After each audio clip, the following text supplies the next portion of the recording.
जहाँ से रोशनी खत्म होती है, कहानी वहीं से शुरू होती है। स्वागत है आपका एक बार फिर से डेडलाइट स्टोरीज में।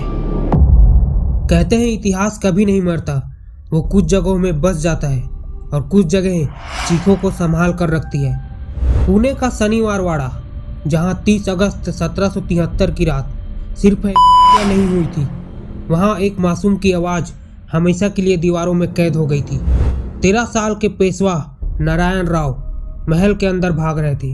पीछे तलवारों की आवाज़, आगे बंद दरवाजे और फिर गूंजी एक आखिरी पुकार, काका मला वाचवा। मतलब चाचा मुझे बचाइए, लेकिन दरवाज़ा नहीं खुला। कहते हैं आज भी पूर्णिमा की रात महल के अंदर वही आवाज़ सुनाई देती है। हवा चलती है, परछाइयाँ हिलती है और लगता है जैसे कोई बच्चा अब भी मदद मांग रहा हो। तो आज मैं आपको उसी किले की एक ऐसी सच्ची घटना के बारे में बताऊंगा जिसने शनिवार वाड़ा को इतिहास नहीं, एक रहस्य बना दिया। साल 2018, मुंबई की एक छोटे से किराए के रूम में दो दोस्त निखिल और चेतन अपने लैपटॉप के सामने बैठे थे। कमरे की दीवारों पर पुरानी हवेलियों, किलों और अबेंडन जगहों की तस्वीरें चिपकी थी। टेबल पर DSLR कैमरा, एक हैंड कैम और 2 माइक रखा था। उनका एक छोटा सा YouTube चैनल था जिसमें सिर्फ 18,000 सब्सक्राइबर थे, लेकिन उनका सपना बड़ा था। उनके चैनल की टैगलाइन थी, हम दिखाएंगे भारत की असली हॉरर जगहों की सच्चाई। निखिल थोड़ा सा प्रैक्टिकल सा था, उसे गोस्ट हंटिंग से ज़्यादा व्यूज़ की चिंता थी। चेतन इमोशनल और क्यूरियस था, उसे सच में पैरानॉर्मल चीज़ों पर यकीन था।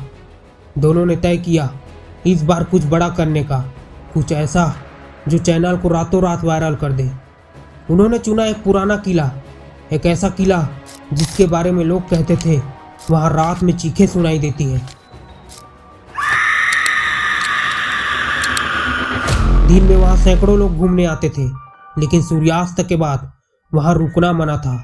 और ये वही जगह थी जहाँ 200 साल पहले एक शाही परिवार की हत्या हुई थी। ये लोग अपना कैमरा वगैरह पकड़ के सुबह के 11 बजे वहाँ पहुँच जाते हैं। किले का मुख्य दरवाज़ा खुला हुआ था और वहाँ भीड़ लगी हुई थी। निखिल कैमरा ऑन करके वीडियो बनाना चालू कर देता है। फिर वो लोग एक गाइड को लेकर किले के अंदर चले जाते हैं। फिर करीब 2 बजे के आसपास वे गाइड के साथ अंदरूनी हिस्से में पहुँचते हैं। किले का वो हिस्सा बाकी जगहों से अलग था। दीवारें काली पड़ी हुई थी। गाइड की आवाज़ धीरे धीरे बदलने लगा। उसने कहा यहीं पर उन्हें घेरा गया था। निखिल कैमरा जूम करता है। फर्श पर पुराने दाग जैसे निशान थे, जैसे किसी ने वहीं कुछ धोने की कोशिश की हो, लेकिन पूरी तरह मिटा ना पाया हो। चेतन ने पूछा, सर क्या सच में यहाँ हत्या थी? गाइड कुछ सेकंड चुप रहा, फिर बोला, इतिहास यही कहता है। फिर निखिल ने हंसते हुए पूछा, क्या रात में आवाज़ें सच में सुनाई देती है? गाइड ने कैमरे की तरफ देखा, फिर कहा, सूर्यास्त के बाद यहाँ कोई नहीं रुकता। फिर उन्हें वहाँ घूमते घूमते बहुत समय बीत गया। सूरज धीरे धीरे ढलने लगा। पर्यटक बाहर जाने लगे। किले के गेट अब बंद करने की तैयारी चल रही थी। निखिल ने कैमरा ऑफ किया। फिर चेतन ने धीरे से बोला, क्यों ना एक चैलेंज करते हैं, पूरी रात इस जगह में बिताने का। फिर दोनों ने हाथ मिलाया और ये वही पल था जब उन्होंने तय किया कि आज रात वो यहीं रुकेंगे। लेकिन उन्हें अंदाज़ा नहीं था कि सच्चाई हमेशा कैमरे में कैद नहीं होती। कुछ सच्चाइयाँ आपकी आंखों में बस जाती हैं। फिर सभी लोग वहाँ से धीरे धीरे चले जाते हैं और रात हो जाती है। रात के करीब 12 बजे के आसपास ये दोनों किले के पीछे की दीवार के पास पहुँचते हैं। उस रात आसमान बादलों से ढका हुआ था। चांद कहीं दिखाई ही नहीं दे रहा था। निखिल और चेतन ने काले कपड़े पहन रखे थे ताकि अंधेरे में कोई उन्हें आसानी से न देख सके। कैमरा, माइक सब रेडी था। फिर वो दोनों दीवार पर चढ़ गए और जैसे ही दोनों अंदर कूदे, हवा अचानक बदल गई। बाहर सड़क पर चल रही गाड़ियों की आवाज़ और कुत्तों की भौंकने की आवाज़ सब एक पल में गायब। अंदर सिर्फ सन्नाटा था, ऐसा सन्नाटा जिसमें अपनी ही धड़कन कानों में गूंजने लगे। फिर 12:41 पर पहला कैमरा कोर्टयार्ड में सेट किया गया और दूसरा कैमरा उस कमरे के बाहर लगाया गया जहां सालों पहले हुई थी। उसका दरवाजा आधा टूटा हुआ था, अंदर पूरा अंधेरा और हवा में दरवाजा हल्का हल्का हिल रहा था। निखिल ने माहौल हल्का करने के लिए हंसते हुए कहा, अगर भूत है तो सामने आ जाए। उसकी आवाज दीवारों से टकराकर गूंज रही थी और उसी पल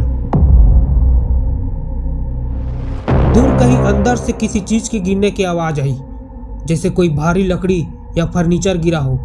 दोनों के चेहरे का रंग उड़ गया, लेकिन कैमरा अब भी सब रिकॉर्ड कर रहा था। दोनों एकदम से चुप हो गए, इतना चुप कि लग रहा था जैसे अंधेरा खुद उन्हें सुन रहा है। फिर रात के ठीक 1 बजे कमरे की हवा अचानक भारी हो गई।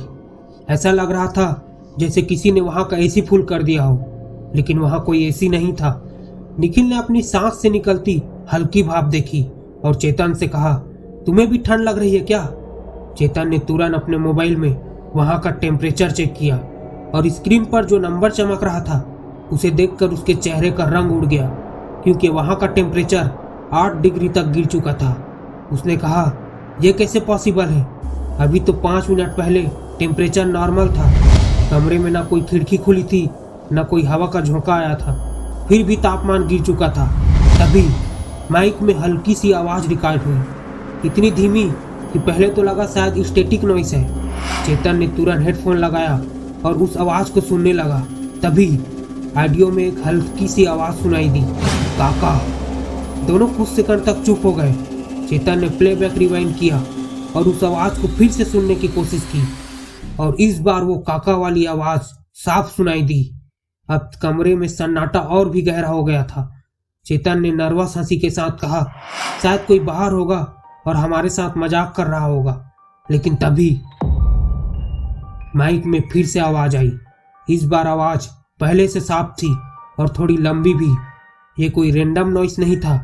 निखिल के हाथ कांपने लगे और चेतन की सांसें तेज हो गई। उसने सीधे कैमरे की तरफ देखा। कैमरा लाइव था। ठीक उसी समय उस कमरे के कोने में रखी पुरानी लकड़ी की कुर्सी धीरे से हिली, लेकिन वहां कोई नहीं था और माइक में अब भी हल्की सांसों की आवाज रिकॉर्ड हो रही थी। फिर अचानक किले में एक भारी आवाज गूंजी, काका मला वाचवा। आवाज इतनी दर्द भरी थी जैसे कोई बच्चा सच में अपनी आखिरी सांसों में मदद मांग रहा हो। दीवारों से टकराकर वो चीख लंबी होती चली गई और वो आवाज पूरे हॉल में घूमने लगी। कैमरे की रेड लाइट ब्लिंक कर रही थी। रिकॉर्डिंग चालू थी। निखिल के हाथ कांप रहे थे, लेकिन उसने कैमरा उठाया और उस आवाज की दिशा में भागने लगा। हॉल लंबा था, दीवारें दोनों तरफ से जर्जर थी। छत में झूलता हुआ टूटा झूमर हवा में हिल रहा था, लेकिन सामने कोई नहीं। और फिर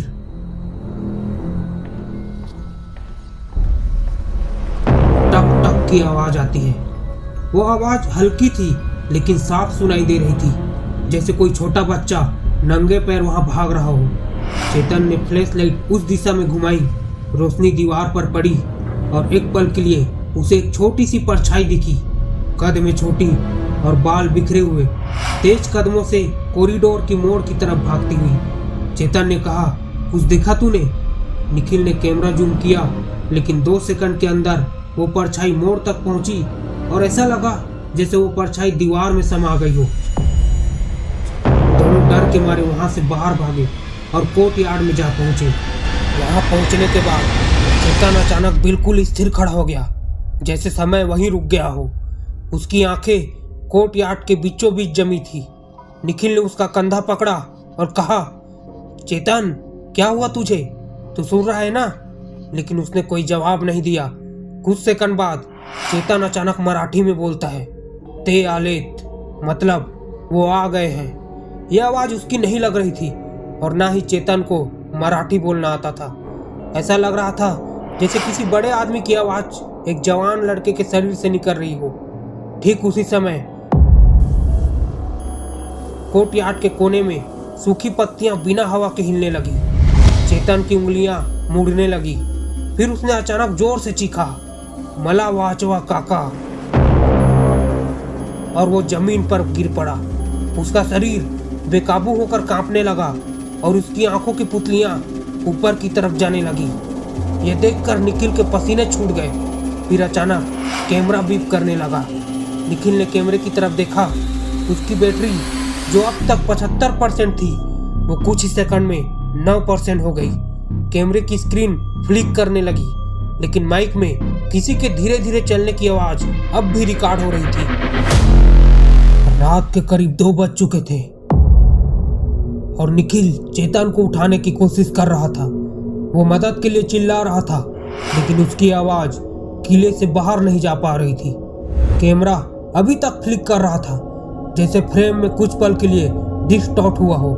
और तभी सिर्फ 2 सेकंड के लिए कोर्टयार्ड के बिल्कुल बीच में एक 13 साल का लड़का खड़ा दिखा। सफेद धोती, ऊपर कुछ भी नहीं, सीना पतला और नंगे पैर। उसके चेहरे पर माथे से लेकर गाल तक खून की पतली लकीर बह रही थी, लेकिन वो हिल नहीं रहा था। उसकी आंखें सीधे कैमरे की तरफ थी। चेहरे में कोई एक्सप्रेशन नहीं था। वो एक जगह पर स्थिर होकर बस देख रहा था। फिर अचानक कैमरे का स्क्रीन ग्लिच हुआ और कैमरा बंद। उस 2 सेकंड की फुटेज के बाद कुछ और रिकॉर्ड नहीं हुआ। ऐसा भयानक नजारा निखिल ने अपने लाइफ में पहली बार देखा था।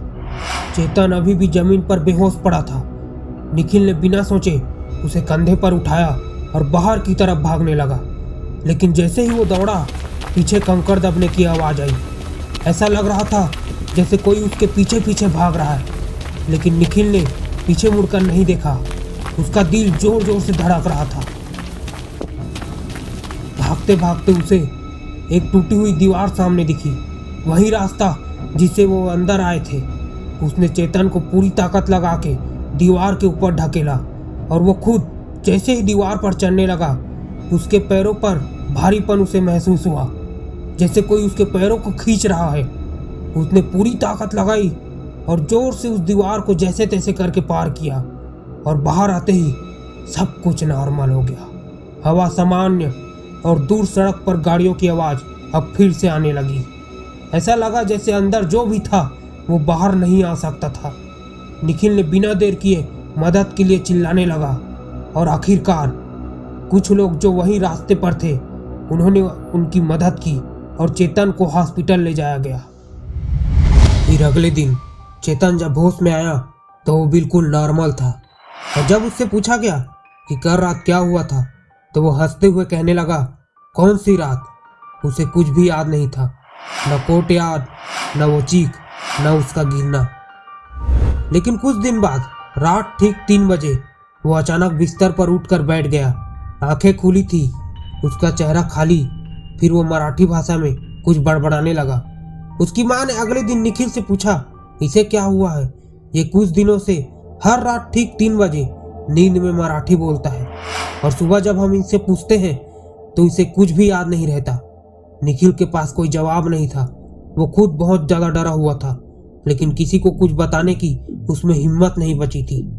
कुछ दिन बाद जब फुटेज को एडिट किया गया तो रात के 2 बजे वाला फ्रेम में वो 13 साल का लड़का साफ दिख रहा था। सफ़ेद धोती, चेहरे पर खून की हल्की लकीर, आंखें सीधे कैमरे की तरफ। लेकिन वीडियो एक्सपोर्ट करते ही फाइल करप्ट हो गई। फाइल को बैकअप करने की भी कोशिश की गई, लेकिन वो फाइल मानो कहीं गायब हो गया और वो कभी नहीं मिला। लेकिन कुछ कहानियां कभी खत्म नहीं होती, उन्हें बस रोक दिया जाता है।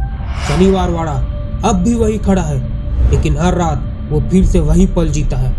अगर आप ऐसी जगह पर गए हो और आपको कोई मदद के लिए आवाज़ लगाता है तो उस आवाज़ के पीछे मत जाना, क्योंकि वहाँ जो सुनाई देता है वो आवाज़ नहीं, याद है, और यादें कभी नहीं मरती।